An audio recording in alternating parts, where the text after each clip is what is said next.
Well, Polly, maybe let's begin by breaking down this proposed new legislation. I need to take this opportunity to say that V15 no longer exists. V15 was an ad hoc campaign for the last election in 2015, and since then emerged a new movement called Darkenu. Darkenu is a merge between V15 and One Voice. This is a movement that is pushing back very hard on extremism, trying to build a moderate camp of Israelis. We believe that both right and left side in Israel has a big moderate majority in it, and we are trying to promote its core values. After saying that, I need to tell you that this law, what it's trying to do is very undemocratic, because parties in Israel get funded by the government, by the taxpayers' money. And charities from the right wing and organizations from the right wing also get money from the government.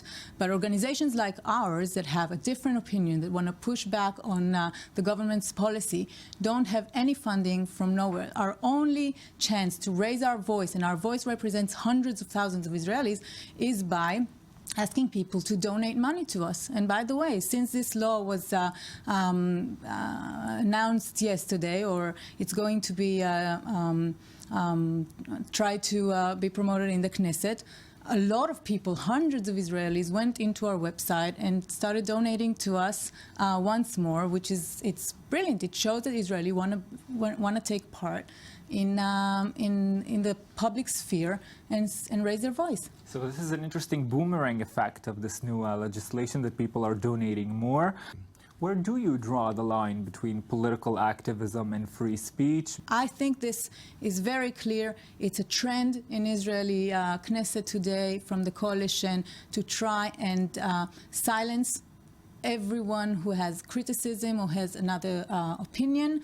The truth is there are many Israelis, I would say a majority of Israelis, that are very unhappy with the policies of Netanyahu and this government, and they need to be able to raise money to raise a serious voice, a significant voice in Israel. This is that's democracy. Darkenu is using private money of donors from the United States and the UK, all Zionists and Jewish and caring about Israel, but also a lot of micro donations coming from the hundreds of thousands of supporters that Darkenu has. And I think if that's not democracy, people taking ownership of this kind of a grassroots movement, then I don't know what a grassroots movement is.